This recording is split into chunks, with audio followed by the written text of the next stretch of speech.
지금 현실 여러분들이 기억하고 있는 것과 지금의 학교는 좀 달라졌어요. 제가 뭐 초등이기 때문에 중고등은 잘 모르겠지만요. 현재 초등은 오히려 활동들이 너무 많아서 문제일 정도로요. 애들이 굉장히 많은 활동들을 하고 있고 규칙이나 이런 것들도 대부분 학생이 주도해서 만들고 있습니다. 그 대부분 많이 이제 인상 깊었던 그런 활동 중심 수업을 많이 하셨는데 사실 교육학적으로 본다면 이런 수업이 정말 좋을까라는 의문을 해봐야 된다는 거예요. 빈수레가 요란하라는 말이 있죠. 그러니까 알맹이가 없고 껍데기만 화려할 수도 있기 때문입니다. 학생들이 여러 경험과 체험을 통해서 배운다는 생각은 사실 교육학에서는 구성주의, 애들이 이제 여러 가지를 통해서 내 사고를 구성해 나간다. 그다음에 경험주의, 체험을 통해서 배운다는 그걸 기반으로 하는데요. 그런데 이제 아이러니하게도 이런 체험과 경험을 통한 학습이 오히려 학생들의 학습 능력을 감소시키고 있다는 비판들이 계속해서 나오고 있어요. 이런 활동들이 너무 일회성이다. 그리고 단편적이다. 이런 것들이 유의미하게 되는 거랑 다르다. 시간 때우기로 보여질 수도 있다는 거죠. 그래서 이제 이런 것들이 비판이 있고요. 또한 지식이 있어야 이런 경험과 활동이 유의미하다는 거예요. 많은 분들이 지금 미래학자들이 맨날 말하고 있는 게 뭐 요즘 앞으로 지식 필요 없습니다. 네이버에 다 있습니다. 라고 하는데요. 네이버 검색하라고 하면은 애들이 어느 분야를 알고 있는 애들이 검색을 더 잘해요. 그리고 검색을 통해서 이 사실이 진실인지 아닌지도 잘 판명하고요. 기반이 깔린 게 뭐냐면 지식이 기반이 돼야 된다는 거예요. 그래서 그런 것들이 비판점으로 나오고 있어요. 혹시 제 말에 좀 궁금하신 분들은 아무도 의심하지 않는 7가지 교육 미신, 왜 학생들은 학교를 좋아하지 않을까라는 2가지 책을 좀 추천드리니까요. 한번 읽어보시길 바라겠습니다. 혹시 여러분 혁신학교 들어보셨나요? 들어봤어요. 네, 지금 거의 다 혁신학교인데요. 혁신학교를 좀 설명드리려고 해요. 왜냐면 이게 웰튼스쿨 아카데미가 미국이라면 이 혁신학교가 우리 학교의 상황이니까요. 우리나라의 상황이니까. 웰튼 아카데미를 기존의 학교라고 본다면 혁신학교는 뭐 배움, 정말 실생활에 쓸 수 있는 그런 배움, 유의미한 것들, 그리고 학생의 중심이 되는 그런 가치 아래 기존의 학교를 약간 탈바꿈하는 운동이라고 보시면 돼요. 교육 정책적으로도 바뀌는 거고요. 그래서 이제 다양한 활동들을 많이 해요. 뭐 초등학생들 텃밭 가꾸고요. 동물, 저는 이제 토끼도 길렀었는데 동물 기르고 뭐 체험학습도 많이 가고 체험학습 가서 뭐 프로젝트 유튜브도 찍고 뭐 엄청 많이 해요. 뭐 글도 쓰고 저 같은 경우는 뭐 시청 가서 탄원서도 쓰고요. 뭐 이런 것들도 되게 많이 했거든요. 그러니까 이런 활동들을 굉장히 많이 하고 있습니다. 저는 이런 교육이 당연히 맞다고 생각을 했어요. 당연히 해야 되고. 그래서 이제까지 혁신학교를 찾아다녔고 혁신학교에서 하고 있는 수업 방식이라든지 그런 철학들을 엄청 이제 저는 배우려고 했고 도입하려고 했거든요. 제가 느꼈던 건 뭐냐면 혁신학교를 좋아하는데 선생님과 부모님들이 보는 관점이 약간 달라요. 부모님들은 어떻게 생각하시냐면요. 혁신학교 괜찮은 것 같아. 근데 초등학교 때까지만 하고 입시가 중요한 중고등학교부터는 공부해야지. 혁신학교 말고 좀 사교육을 하는 사립학교나 학원을 보내야겠지. 이렇게 생각하는 경우가 사실 대부분입니다. 혁신학교에서는 재미있는 활동을 하고 방과 후에는 학원을 보내서 공부시키고 이렇게 하고 있는 게 많아요. 그래서 혁신학교는 노는 곳, 체험하는 곳, 학원은 공부하는 곳으로 여겨지기도 하고요. 좀 안타깝죠? 그래서 막상 이런 교육은 좋다고 해요. 혁신교육 좋은 것 같아요. 하지만 정작 자신의 자녀를 중고등학교에 보내실 거예요? 라고 하면 망설여지거나 좀 고민되는 게 현실이죠. 여러분들의 자녀가 이런 교육 방식을 하는 학교에 간다고 한다면 어떻게 하시겠어요? 저는 너무 좋을 것 같은데요. 사실 정말 그래요. 초등학교까지는 이것저것 다양하게 시키는 거를 굉장히 좋아하시는데 초등학교 때까지는 다 다양하게 하고 중학교 때부터 슬슬 준비해서 달려야지라고 해서 결국에는 입시 체제로 가게 되더라고요. 또는 이제 혁신학교에서 하는 이 다양한 것을 나중에 약간 특목 중이나 특목 고에 이제 들어가기 위한 그렇죠. 수단으로. 스펙 수단으로 전락이 되더라고요. 그래서 어렵구나, 쉽지 않구나라는 생각이 계속 들게 되더라고요. 근데 저는 제 자녀가 생긴다면은 이것저것 저는 많이 경험하게 해주고 싶어요. 저는 완전 대환영이죠. 저 역시도 그런 식으로 많은 체험의 기회를 받으면서 컸던 것 같아요. 그런 기회를 받아봐야지 자기가 뭘 좋아하는지 알게 되고 자기 자신에 대해서 잘 알 수 있다고 생각을 하거든요. 근데 저는 사실 이게 앞으로도 이렇게 될 거라고 생각을 하는 게 메가스터디라고 해서 거기에 대표 손주은 강사가 저번에 무슨 발표를 했냐면 이제는 똑똑한 아이가 아니라 잘 노는 아이가 성공을 한다 이런 식으로 얘기를 했어요. 이제는 출신 대학이 중요한 게 아니라 그런 창의적인 능력이 중요하다. 지금 사실 봐도 유튜버 그 초등학교 5학년짜리가 한 달에 4,500씩 벌어요. 막 게임 잘하고 이러면 근데 이제 스카이를 졸업해서 좋은 대학교를 졸업을 해서 좋은 회사에 취업을 한다고 해도 4,500 바로 벌기 힘들잖아요, 사실. 그런 것들만 봐도 이제 성공의 기준도 되게 달라진 것 같고 성공을 하는 방식도 달라진 것 같아요. 그래서 앞으로는 이러한 교육이 더 많아지지 않을까? 이제 막 입시 이런 것보다는 좀 더 아이의 창의성을 길러줄 수 있는 이게 혁신인 학교인가요? 창의성은 사실 다른 연구가 좀 달라요. 창의성이 뭐 혁신학교를 통해서 될 수도 혁신학교라서 창의성이 길러지는 게 아니고 창의성을 어떻게 기르느냐는 좀 더 깊이 들어가 봐야 될 것 같아요. 지식을 통해서도 배울 수도 있고요. 여러 가지 방법을 통해서. 네. 저는 혁신학교라서 꼭 좋을까라는 생각이 들어요. 그러니까 혁신학교든 일반 학교든 다 똑같다고 생각하거든요. 혁신학교가 딱히 좋은 것도 아니고 나쁜 것도 아니고 그냥 학교 중에 하나라고 봐요, 저는. 왜 그렇게 보냐면은 사실 이제 아까 젠지님이 말씀해 주셨듯이 요즘에는 성공의 루트가 되게 다양하잖아요. 옛날에는 좋은 대학 나와서 좋은 직장에 취직해서 이제 안정적으로 사는 게 성공이라고 했다면은 요즘엔 그 기회도 다양하고 그 루트도 되게 다양해요. 근데 여기서 제가 좀 주목하고 싶은 점은 성공의 루트가 다양하다고 해도 그걸로 이제 성공한 사람들은 대부분 고학력인 사람들이 많다. 예를 들어 성공한 유튜버들도 보면 고학력인 사람 되게 많거든요. 그 이유가 뭐냐면은 단순히 학교가 잘 나와서가 아니라 그 학교를 감으로 인해서 더 좋은 환경에서 더 좋은 경험을 한다는 거죠. 예를 들어서 더 좋은 혜택을 받을 수도 있고 뭐 창업 경쟁대회 이런 혜택의 폭도 넓어지고 좋은 교수님들 만나서 더 좋은 수업을 받고 같이 함께 공부하는 사람들도 같이 함께 공부하는 학생들도 가치관도 되게 맞고 걔네들도 어느 정도 뛰어난 애들이니까 더 성장을 한다는 거죠. 하지만 반대로 만약에 좋은 대학에 가지 않았다 하면은 그걸로 인생이 끝나는 건 절대 아니지만 그 환경인 부분에서는 아무래도 조금 더 그 좋은 대학에 간 학생들이 좋은 환경에서 공부하는 게 맞죠. 맞는 것 같아요. 그래서 마크님 그 학군도 비슷하겠네요. 학군이라는 게 사실은 환경으로 보는 여러 가지 관점이 있는데 결국에는 주변에 있는 아이들과 같은 뭐 관계를 맺고 같은 수준의 뭐 문화 수준이라든지 경제적 수준이 비슷한 애들끼리 모여서 있는 게 좋은 환경이니까요. 그렇죠. 근데 이게 좀 조심스러운 게 제가 하고자 하는 말은 꼭 좋은 대학 무조건 가야 된다 이런 말이 아니라 그런 게 더 좋은 기회를 준다라는 점에 포커스를 두고 싶어요. 제가 왜 이런 말을 하냐면은 아웃라이어라는 책이 있어요. 되게 유명한 책인데 거기서 나오는 게 뭐냐면은 예를 들어서 하키팀이 있어요. 주니어 하키팀이 있는데 거기서 주니어 하키팀에서 가장 좋은 팀에 선발되는 애를 쭉 보니까 공통점이 하나가 있는 거예요. 공통점이 뭐냐면은 1월부터 4월생이 많은 거예요. 그게 무슨 말이냐면은 1월부터 4월생이 다른 학생들에 비해서 더 먼저 태어났잖아요. 성장이 발달한 게 더 발달했단 말이에요. 따라서 몸싸움이나 이런 체격 조건에서 더 유리하니까 그렇게 주니어 팀에서 좋은 팀에 들어가게 된 거예요. 근데 문제는 뭐냐면은 그냥 환경에 따라서 아예 그 사람의 인생이 바뀐다는 거예요. 몇 달 늦게 태어나서 체격 조건에 밀려서 유망주가 될 수 있던 애는 그런 팀에 못 들어가서 그런 혜택을 못 받고 결국에 포기하는데 먼저 태어나서 그런 혜택을 받은 애들은 더 연습하고 더 노력하게 되는 환경에서 있기 때문에 더 성공을 한다는 그런 취지의 책이었거든요. 그런 걸 보면은 성공이란 게 환경적 요인이 연결되는 것 같고 그 환경적 요인은 뭐 대입하고도 좀 연결되는 것 같다는 생각이 듭니다. 그래서 이제 많은 분들이 그 좋은 환경을 위해서 찾아가고 있는 거고 부모님들은 공교육이라는 학교는 그런 차별을 없애기 위해서 최대한 밸런스를 맞추고 있는 게 공교육이라고 보시면 될 것 같아요. 저는 좋은 환경에 들어가는 게 더 많은 기회를 주고 유리하다는 거에 대해서 엄청 공감을 하거든요. 근데 혁신학교의 목적은 그 좋은 환경에 들어가기 위한 수단을 다양하게 하는 거라고 생각을 해요. 그러니까 예전에는 종이로 시험을 보는 거죠. 그리고 종이에서 시험 보는 능력만 보고 좋은 환경에 들어갈 수 있는, 좋은 기회를 얻을 수 있는 그곳에 들어가는 그 통로가 너무 좁았는데 이제 고등학교로 올라가면은 고교 학점제를 추진하고 있잖아요. 그러면 이제 나만의 커리큘럼을 짜고 그 커리큘럼이 다양해지면서 시험 보는 능력뿐만이 아니라 뭔가 내가 코딩을 더 잘해서 프로그램 이런 거 만들었어. 게임 만들었어. 이것도 기회를 얻을 수 있는 그곳에 갈 수 있는 인정받을 수 있는 통로가 되는 거죠. 그래서 저는 혁신학교의 방향은 그런 명문대 뭐 이런 걸 없앤다기보다는 명문대라는 게 안 사라질 수도 있잖아요. 항상 좋은 환경이라는 거는 있는 거니까. 근데 그 좋은 환경, 좋은 기회를 갖기 위한 곳에 가는 수단을 좀 다양하게 하겠다. 우린 다양성이라는 가치에 대해서 앞으로는 더 가중치를 두겠다라고 생각을 해요. 혁신학교는. 노이만님 어떠실래요? 어떻게 하실래요? 자녀가 가겠다고 한다면 이런 공부나 이런 거보다는 약간 활동 위주의 하는 학교를 가고 싶다고 하면 어떻게 하실 거예요? 저는 자녀한테 맡길 것 같아요. 왜냐하면 저는 물론 가르침의 방식도 중요하지만 저는 배움의 방식도 중요하다고 생각을 하기 때문에 제 자식이 하고 싶은 대로 하고 싶은 대로 너를 믿는다.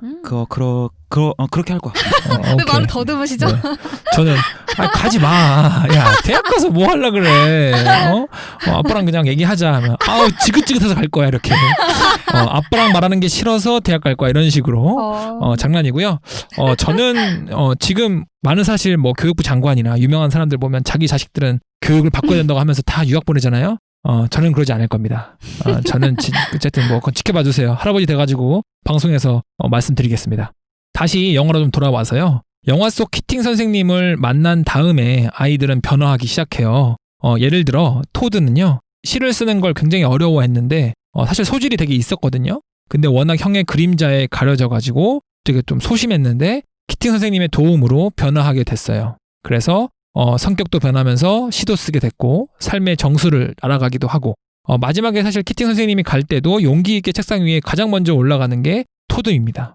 녹스라는 친구도 있는데요. 그 녹스라는 친구는 크리스라는 여자아이를 사랑하게 돼요. 근데 이미 그 여자 크리스는 이미 운동부 남자친구가 있었어요. 운동도 잘하고 아주 인싸 친구들도 많고 싸움도 잘해요. 근데 범생이 녹스는 좀 약간 너무나 대조되는 모습이었죠. 대부분 포기했겠지만 녹스는 포기하지 않습니다. 그 방식이 용기 있게 가가지고 고백하는데 직접 쓴 시를 읽어줘요. 친구들이 웃었거든요. 하지만 크리스는 그런 그 녹스의 용기와 그런 모습에 감동을 받습니다. 만약 이 인물들이 키팅 선생님을 만나지 않았더라면 어떻게 됐을까요? 사랑하는 사람에게 용기를 내어 시를 읽어주는 것, 부모님에게 자신의 꿈을 이야기하는 인물이 되었을까요? 그런 점에서 키팅 선생님의 수업과 교육 철학이 빚어낸 결과라고 볼 수 있을 겁니다. 아까 좀 이어서 사실은 제 개인적인 생각인데 저는 혁신학교 되게 좋아하는데 제가 지금 제 7년 차에 느낀 경험은 혁신학교는 없다입니다. 혁신학교는 없는 대신에 혁신적인 교사는 있다. 즉 키팅 선생님처럼 말하는 거고요. 저는 그런 선생님이 되고 싶고 어쨌든 이 방송을 듣고 계시는 좀 그런 선생님이 계시다면 연락 주세요. 우리 같이 팀을 만들어 봅시다. 제 꿈이에요. 야, 실제로 청취자분들 중에서 네. 그 선생님 몇 분 계시잖아요. 네, 맞아요. 그분들한테 같이 모여가지고 우리 새로운 학교를 꿈꾸자. 진짜 하고 싶고 저는 사실은 요즘 하고 있는 게 제 친구들, 그 동료들과 팀을 꾸리고 있어요. 정말 마음이 맞는 사람들. 그런 사람들과 같은 학교에서 근무하는 게 제 꿈이거든요. 많이 연락 주세요. 같이 한번 꿈꿔봅시다. 댓글 남겨주시면 나폴스님이 연락합니다. 네. 왜 연락 왔어? 막 이러는 거 아니에요? 자, 시작해볼게요.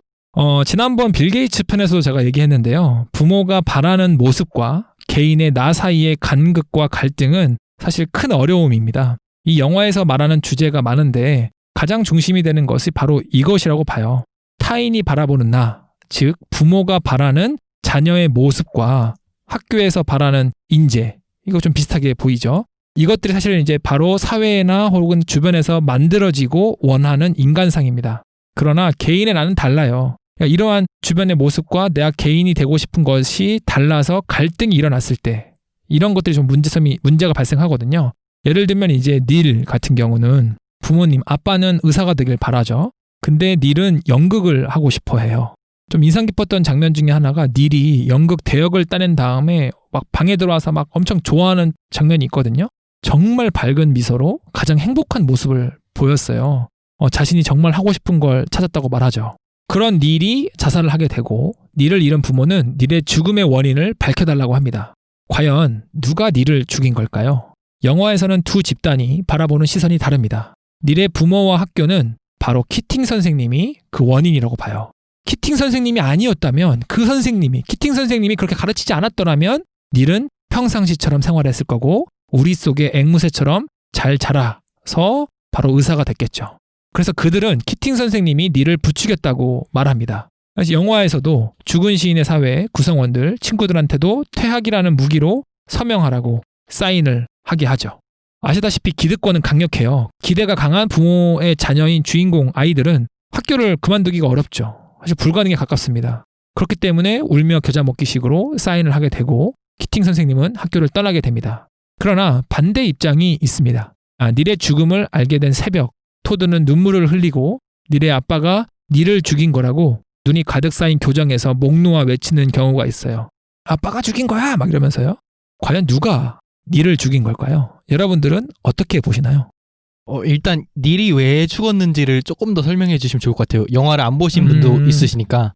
닐은 이제 영화 배우 그 연극을 따가지고 연극이 됐는데 연극을 하려면 이제 아빠의 뭐 그런 허가서, 학교의 허가서가 필요한데 그걸 몰래 썼단 말이에요. 아빠는 반대하니까. 아빠는 그거 대신에 공부하라고 했거든요. 의대 가라고. 근데 그걸 반대하고 썼는데 이제 아빠는 그걸 알게 됐고 공연 전날에 그만두라고 한 거예요. 근데 닐은 공연을 했어요. 해가지고 너무 좋아했는데 아빠는 당장 데려와가지고 집에 들어와서 엄청 혼내죠.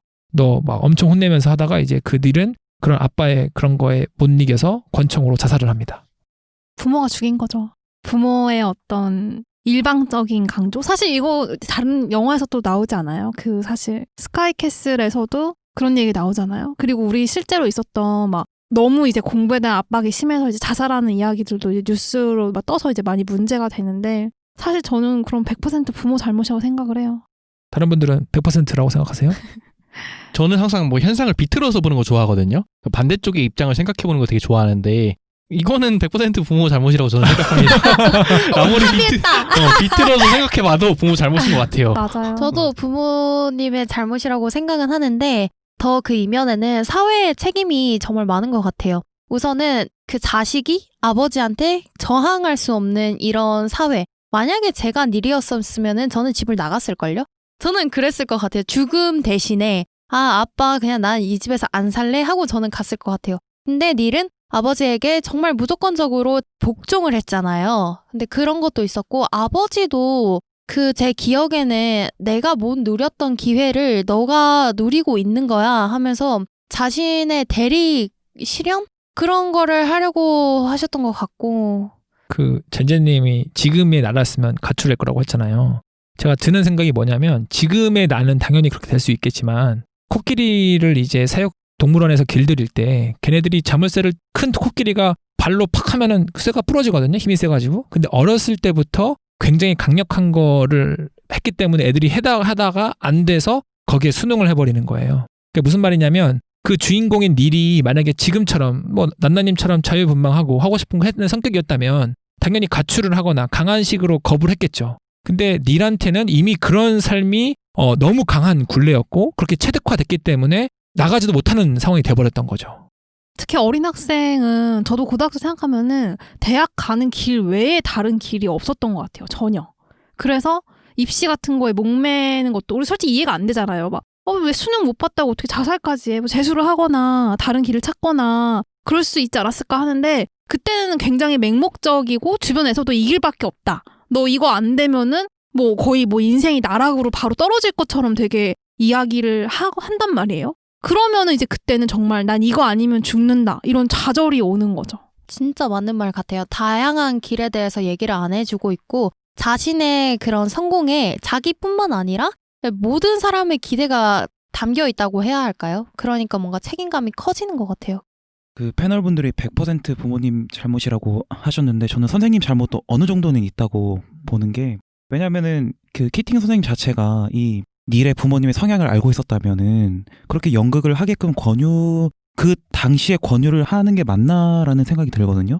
일단은 뭐 고등학교를 마치고 그 뒤에 이제 너가 이제 경제적인 여유가 되면 연극을 해라 뭐 이런 식으로 유도할 수도 있을 것 같은데 그렇게 극단적으로 상황을 몰고 갔어야 했나라는 생각은 좀 들었습니다. 그 중간에 닐이 선생님 찾아가가지고 이런 고민을 털어놓긴 해요. 그랬을 때 이제 닐이 선생님까지 속여요. 사실은 아빠가 허락했다 이렇게 해버리게 되죠. 네, 그 장면 저도 봤는데 그 뒤로도 이제 닐이 선생님한테 가서 거짓말한 거죠. 부모님이 허락을 했다고 거짓말한 거죠. 그런데 그거를 선생님한테 얘기를 했을 때 그 선생님은 닐이 거짓말하고 있구나라는 걸 눈치챘어요. 그럼에도 불구하고 그냥 넘어갔던 장면이 나오거든요. 그 영화 보면서 이걸 눈치챈 걸까? 아니면은 눈치챘지만 믿었던 걸까? 저는 이게 계속 의견이 분분할 것 같긴 해요. 혹시 뭐 지금 들으시는 분들은 그거 보실 때 그거를 좀 고민해봐도 좋을 것 같아요.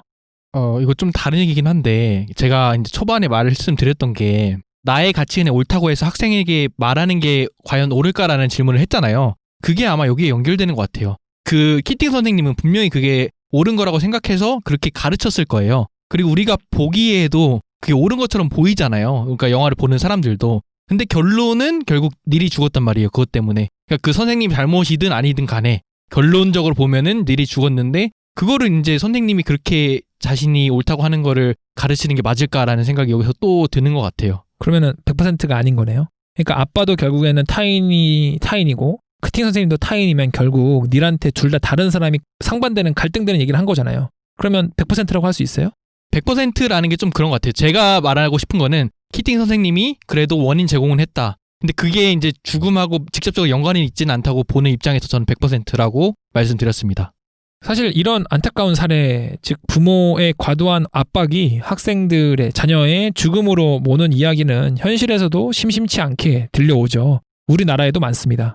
헬리콥터처럼 주변을 돌아다니며 아이들의 일거수일투족을 감시하는 헬리콥터맘, 캥거루처럼 아이들을 품에 두고 무엇이든지 다 챙겨주는 캥거루맘 등의 이런 표현들이 사실 나온 것들도 이런 현상을 보여주는 거죠. 우리나라에서 발생한 사건을 좀 간단하게 소개하겠습니다. 2002년 학교와 학원을 전전해야 했던 천안의 한 초등학생이 죽음을 택하기 전에 남긴 마지막 일기장이 있습니다. 그 당시 11살밖에 되지 않았던 초등학교 5학년이었는데요. 경찰청 사람들 2015년도에 나왔습니다. 물고기처럼 자유로워지고 싶다던 2002년에 초등학생의 마지막 일기를 제가 한번 읽어드릴게요. 내가 왜 학교와 학원을 오가며 어른보다 더 공부를 해야 하는지 이해할 수 없다. 죽고 싶을 때가 많다. 어른인 아빠는 이틀 동안 20시간 일하고 28시간 쉬는데 어린이인 나는 27시간 30분 공부하고 20시간 30분을 쉰다. 왜 어린이가 어른보다 자유 시간이 적은지 이해할 수 없다. 숙제가 태산 같다. 11장의 주말 과제, 14장의 수학 과제.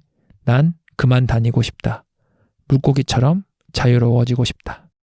초등학생만의 사례가 아닙니다. 2015년 충격적인 사건이 발생하죠. 전교 1등인 학생이 엄마를 살해하고 이제 방치한 사건 혹시 들어보셨죠? 뉴스에. 그 학생이 이제 고3이었는데 학교에서는 좀 별탈 없었던 이제 모범생이었어요. 근데 이제 그 학생이 엄마를 죽이고 방치했죠. 그 원인이 사실 어머니의 학대라고 해요. 그러니까 엄마가 살해하기 전 사흘 동안 잠도 못 자게 하면서 공부만 시켰습니다. 어머니는 정신력을 길러야 해! 라고 하며 밥도 굶이면서요. 책상 앞에 잠깐 돌았다는 이유로 밤 11시부터 다음날 8시까지 9시간 동안 골프채로 200대를 때렸다고 해요. 김군의 친구들은 이제 피가 묻은 골프채를 봤다고 증언하기도 했죠. 그래서 심각한 학대에 생명의 위협을 느낀 김군은 결국 어머니를 살해했습니다. 김군은 이런 말을 했죠. 이대로 가면 엄마가 나를 죽일 것 같아서 그래. 지금 엄마는 모르는 게 너무 많아. 엄마 미안해. 라고 말을 남겼습니다. 조금은 제가 좀 극단적인 사례를 보여드리긴 했지만요. 매해 수능에 대한 압박으로 자살하는 학생의 뉴스가 빠지지 않는 우리나라의 현실을 보면 남의 이야기 같지가 않습니다. 죽은 시인의 사회 속 닐과 같이 힘들어하는 아이들이 영화의 이야기가 아니라는 것을 우리는 알아야 합니다. 저는 닐의 아버지한테 물어보고 싶어요. 닐이 비록 의사가 되지 못하더라도 혹은 안 됐더라도 죽는 것보다 살아있는 것이 더 좋지 않았을까요? 이제까지 좀 교육적인 얘기, 교육의 철학에 대한 얘기를 다뤘는데요. 이번에는 시를 좀 이야기해 보겠습니다. 이 영화가 죽은 작가의 사회가 아니라 죽은 시인의 사회잖아요. 그래서 이제 키팅 선생님이 시를 제대로 가르치고자 하는 점에서 시를 빼놓을 수 없습니다. 죽은 시인의 사회 모임에서는 아이들이 인디언 동굴에 모여서 5세기 시인들을 비롯해서 다양한 시인들의 시를 함께 읽습니다. 그래서 준비했습니다. 우리도 읽어볼 거예요. 오로지 시인의 사회예요. 우리는 아직 죽진 않았으니까. 자, 제가 여러분들한테 사실 미리 좋아하는 시나 인상 깊은 시, 자작시도 괜찮습니다. 부탁드렸어요. 다 준비해 오셨죠? 네, 준비했어요. 네, 약간 진짜 여러분 시인이 된 것처럼 읽어주셔야 돼요. 듣는 청취자분들이 귀로 들으면서 감정이입이 될 수 있도록 돌아가면서 읽어주세요. 저부터 읽을게요. 저는 도종환 시인의 흔들리며 피는 꽃을 가장 좋아하는 시로 꼽아서 가져왔는데요. 읽어드리겠습니다. 흔들리지 않고 피는 꽃이 어디 있으랴. 이 세상 그 어떤 아름다운 꽃들도 다 흔들리면서 피었나니. 흔들리면서 줄기를 곧게 세웠나니. 흔들리지 않고 가는 사랑이 어디 있으랴. 젖지 않고 피는 꽃이 어디 있으랴. 이 세상 그 어떤 빛나는 꽃들도 다 젖으며 피었나니. 바람과 비에 젖으며 꽃잎 따뜻하게 피었나니. 젖지 않고 가는 삶이 어디 있으랴. 이상입니다. 그게 왜 제일 좋아하는 시예요? 일단은 제가 시를 사실 별로 안 좋아해요. 별로 안 좋아한다기보다는 관심이 없어요. 그래서 아는 시가 별로 없는데 이 시를 알게 된 거는 아는 지인이 제가 좀 힘들 때 꽃도 흔들면서 핀다잖아요 하면서 이 시를 추천해 줬어요. 그때 알게 됐고 이걸 왜 좋아하냐면은 인생을 나타낸 것 같아요. 그러니까 모든 사람이 기쁜 일도 있고 슬픈 일도 있고 절망할 때도 있고 안 좋은 일이 생길 때도 있는데 그것 또한 이제 정말 슬픈 일로 끝나는 게 아니라 그냥 바람처럼 흔들리는 것처럼 순간에 지나가는 거다라는 느낌으로 힘든 저에게 너무 큰 힘이 된 시여서 저는 이 시를 좋아합니다. 마크님 더 흔들리셔도 돼요. 충분히 잘하고 있으니까 힘들다고 얘기도 되고 그렇게 하고 싶었어요 갑자기. 아 저는 힘들지 않아요. 모든 게 프로그램이니까. 뭐예요? 이 시는 듣지 않는 걸로. 잘라. 진짜 충격적입니다. 네. 저는 원래 정호승 시인을 진짜 좋아해요. 정호승 시인 시집도 사고 에세이도 사고 그럴 정도로 정말 시를 좋아하는데 최근에 한강 시인의 시집을 읽게 됐는데 거기서 하나 그 시가 계속 생각이 나더라고요. 되게 짧고 간단한 시인데 한번 읽어드릴게요. 그 한강이 소설가 한강이에요? 네, 맞아요. 시 알겠습니다. 시 제목은 어느 늦은 저녁 나는. 어느 늦은 저녁 나는 흰 공기에 담긴 밥에서 김이 피어 올라오는 것을 보고 있었다. 그때 알았다. 무엇인가 영원히 지나가 버렸다고.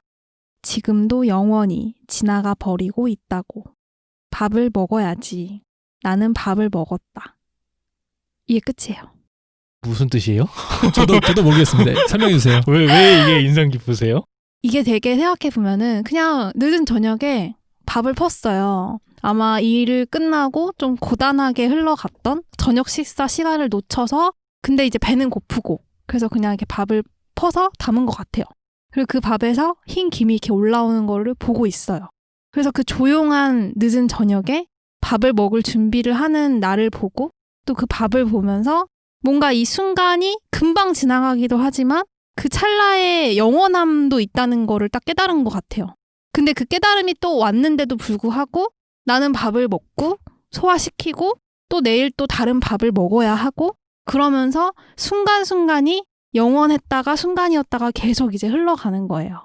저는 그거를 작가가 얘기하고 싶었다고 생각을 하거든요. 저는 이걸 왜 생각했었냐면은 때로 이 순간 내 삶이 모두 다 바뀌어버리겠구나 하는 그런 충격적인 사건이 일어나기도 하고 그런 기사를 보기도 하고 그런 일들이 지나가기도 하거든요. 뭐 코로나19 같은 경우도 막 다들 막 이전으로는 돌아갈 수 없다 막 엄청 큰 일이잖아요. 근데 또 우리는 내일 일어나면은 하루가 시작이 되고 밥을 먹어야 되고 일하러 가야 되고 일을 해야 되고 또 집에 와서 또 밥을 먹고 자야 되고 그렇단 말이에요. 그랬을 때 이게 다 뭔가 싶으면서도 그냥 그렇게 또 해야 되는 거지라는 그게 저는 삶 자체라고 생각을 하거든요. 그거를 계속 생각하게 하는 시였어요, 저한테는. 네, 알겠습니다. 잘 들었습니다. 노이머님 시 언어로 해주셔도 됩니다. 엄청난 시이네요. 오. 시 언어 1001. 괜찮다 이거. 괜찮은데요? 씨. 이상의 시 같은데? 애들한테 보여줘야겠다. 저는 마크처럼 시를 잘 몰라요. 그래서 이제 나펄스님이 이제 가져오라고 해서 검색을 하다가 죄송해요. 이제 가장 이제 좋아 보이는 걸 가지고 왔는데 좋아 보이는 거. 정말 안 친해 보이네요. 아니 그러니까 상파울이라는 사람의 인생은 한 권의 책과 같다라는 시인데 제가 한번 읽어보겠습니다. 인생은 한 권의 책과 같다. 어리석은 이는 그것을 마구 넘겨버리지만 현명한 이는 열심히 읽는다. 인생은 단 한 번만 읽을 수 있다는 것을 알기 때문이다. 네, 이렇게 짧은 시입니다. 와, 대박. 야, 멋있네요. 감사합니다. 거의 시, 너무 좋다. 네, 제가 시를 찾다 보니까 그러니까 대부분의 시가 의미가 제가 생각하기에는 직관적이지 않은 시가 많더라고요. 그런데 이 시 같은 경우에는 전달하고자 하는 의미가 확 와닿아서 이 시들을 갖고 왔습니다. 노이만님의 25페이지는 어떤 이야기예요? 죄송합니다. 넘어갈게요. 저는 저도 시를 막 엄청 좋아하는 편은 아닌 것 같은데 제가 어떤 학생을 가르치고 있거든요. 그때 제가 가르쳤던 시인데 너에게 묻는다 안도현. 연탄재 함부로 차지 마라. 너는 누구에게 한 번이라도 뜨거운 사람이었느냐. 저는 이 시가 너무 와닿았어요.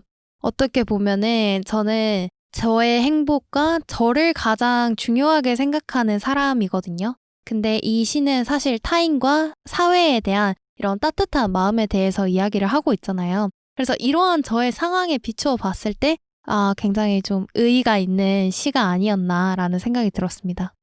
혹시 시를 좀 하고 싶은데 시가 너무 어렵다고 느끼시는 분들은 그 정재찬 교수님이 쓴 거 있거든요.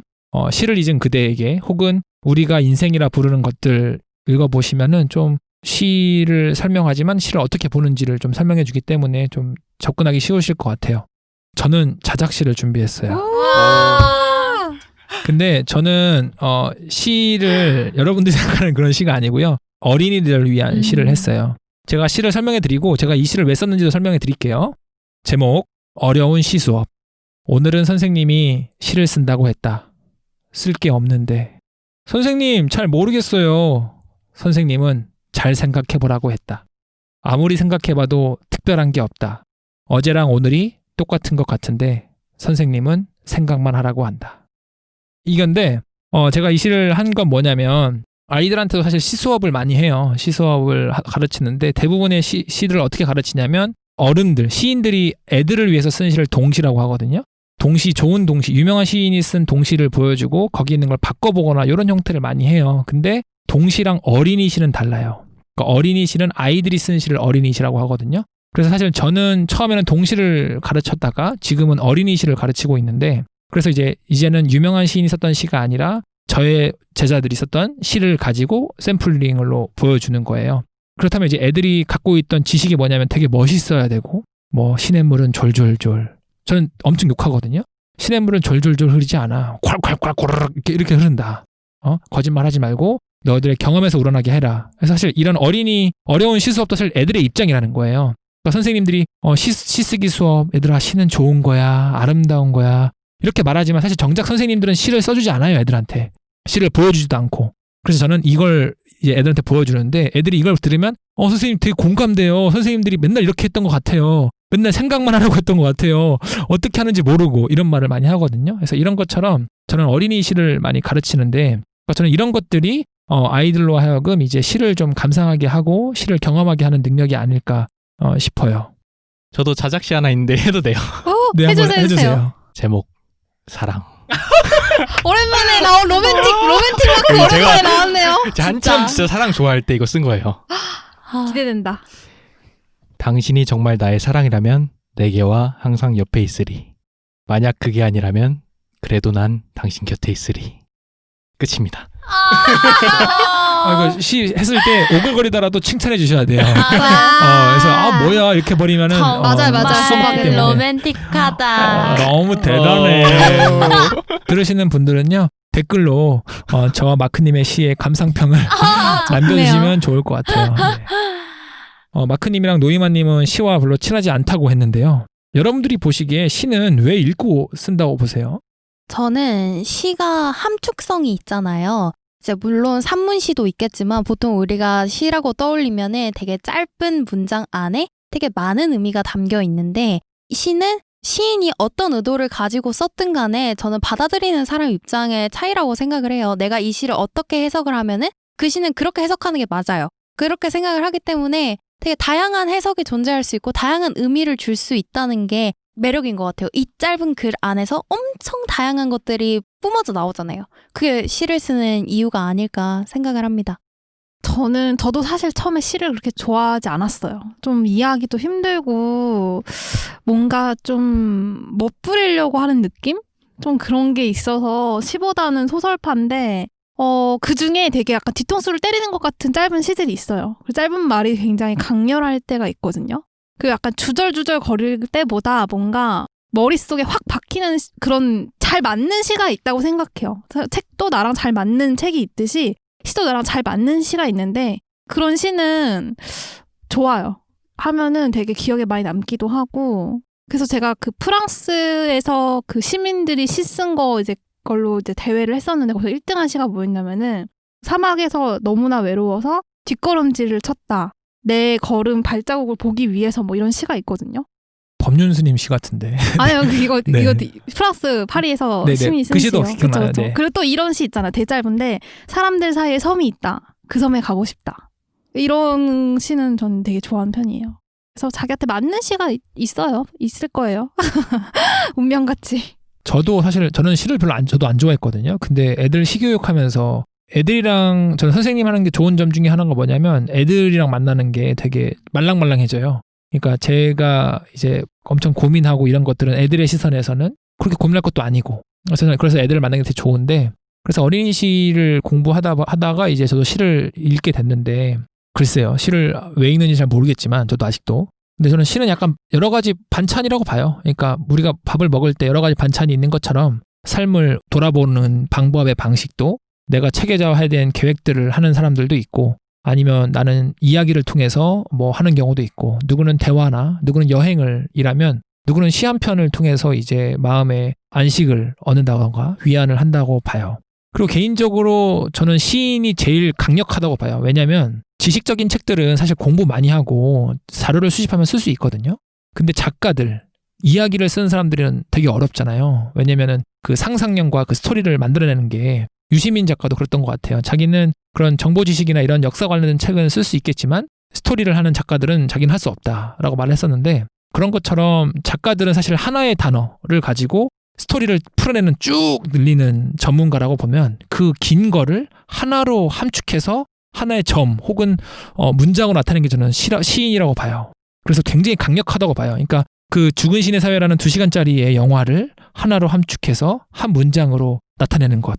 그것이 정말 시인들의 역할인데 저는 그런 점에서 멋있는 능력이라고 봐요. 맞아. 가지고 싶은 능력. 제가 옛날에 들은 말 중에 어디서 들었는지 잘 기억이 안 나는데 제가 그걸 듣고 시랑 친해지려고 했었거든요. 그게 무슨 말이었냐면은 세상을 시인의 눈으로 바라봐라 라는 말이 있었어요. 그래서 세상을 시인의 눈으로 바라보는 건 어떤 느낌일까라는 생각이 들고 너무 궁금해지더라고요. 제가 아는 시인분이 한 분 계셨어요. 근데 그분이 말씀하시는 게 시인의 눈으로 세상을 바라보는 거는 예를 들어서 그때 막걸리 마시고 있었거든요. 막걸리 잔을 보고 그냥 막걸리 잔이라고 하는 게 아니라 와, 이 막걸리 잔은 보름달을 담고 있네? 이렇게 말하는 게 시인이다라는 식의 말씀을 해주셨어요. 저는 보름달이 생각 안 났거든요. 그래서 어떻게 하면은 시인의 눈으로 세상을 바라볼 수 있을까라는 궁금증이 생겨서 조금 시를 공부했던 것 같아요. 어떻게 그 시선을 얻으셨나요? 저는 시집 몇 개 읽었는데도 제가 별로 그렇게 깊게 공부 안 해서 그럴지 몰라도 아직도 잘 모르겠어요. 솔직히 말해서. 시인이 되기 위해서는 공부를 해야겠지만 우리가 일반적으로 사는 수준에서는 그냥 시를 느끼면 되지 않을까 싶어요. 우리가 철학자가 뭐 학자가 되지 않고 일반적으로 살기 위해서 가벼운 이론서를 읽는 것처럼 아까 마크님을 좀 힘들었을 때 그렇게 아니면 누군가 사랑을 했을 때 아니면 그랬을 때 종종 시를 읽어주면 어떨까? 저는 죽은 시인의 사회를 영화를 보면서 그 돌턴 같은 학생 같은 경우에는 그 담배 피는 학생으로 나오거든요. 이제 그런 학생들이 모여서 그 시를 낭송하면서 즐거움을 느끼면서 놀잖아요. 이제 저는 그걸 보면서 어떤 생각이 들었냐면 약간 좀 유치하다는, 그러니까 제 경솔한 생각일지 모르겠지만 유치하다는 생각을 들었어요. 저렇게 이제 담배 피는 학생들 생각해 보면은 우리가 생각하기에 어떤 잘 나가는 학생? 그런 학생들인데 저렇게 모여서 왜 시를 읽으면서 즐거워할까라는 생각을 했었는데 이렇게 저희가 이제 모여서 그런 시간을 가져보니까 이제 각자 좋아하는 시를 가져왔잖아요. 이제 그걸 통해서 이제 각자 생각하는 방식이나 가치관을 저는 좀 알 수 있다라는 생각을 했어요. 그래서 왜 이제 키팅 선생님이 죽은 시인의 사회를라는 동아리를 결성을 했고 이제 그의 제자가 그 전통을 이어나갔는지 알 수 있었다라는 생각을 좀 해봤습니다. 이거에 대해서 키팅 선생님의 마지막은 아니죠. 대사를 좀 소개해드리려고 해요. 명장면 중에 꼽히는 부분이죠. 제가 약간 좀 바꿨습니다. 의역을 좀 했어요. 그 원래 나와 있는 대사에서. 제가 이제 애들한테 읽는 것처럼 알려드리겠습니다.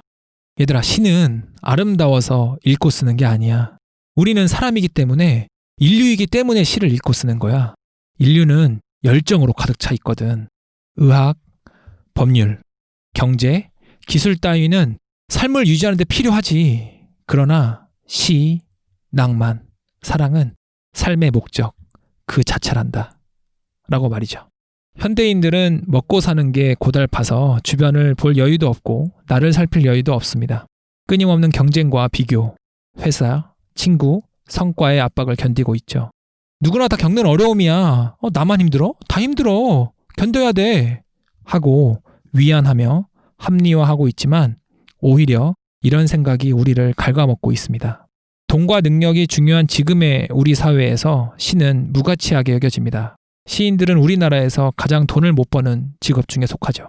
저는 시가 돈보다 가치 있다고 말하진 않겠습니다. 그러나 소득, 부자만큼이나 사랑과 낭만도 소중합니다. 아마 영화 속 키팅 선생님이 있다면 지금의 우리 사회를 보며 너무나 메마른 사막처럼 퍽퍽하다고 하지 않았을까요? 퍽퍽한 우리의 마음에 죽은 시인의 사회라는 영화는 가뭄의 단비처럼 느껴집니다. 여러분 힘드셨죠? 오늘은 고이 접어두었던 혹은 읽어보고 싶었던 잊어버렸던 시집을 꺼내 읽어보시는 건 어떨까요? 이제 방송의 마무리입니다. 원래 저희 오로지에서는 주로 했던 내용들을 정리하거나 요약하거나 감상의 공유를 했는데 오늘은 시 한 편으로 마무리하겠습니다. 키팅 선생님이 말한 카르페 디엠을 생각하며 여러분께 나폴스가 드리는 시입니다. 알프레드 디 수자 Dance as if no one is watching. Love as if never been hurt. Sing as if no one is listening. Work as if no money is needed. Live as if the day of your life. 춤춰라. 아무도 보고 있지 않는 것처럼. 사랑하라.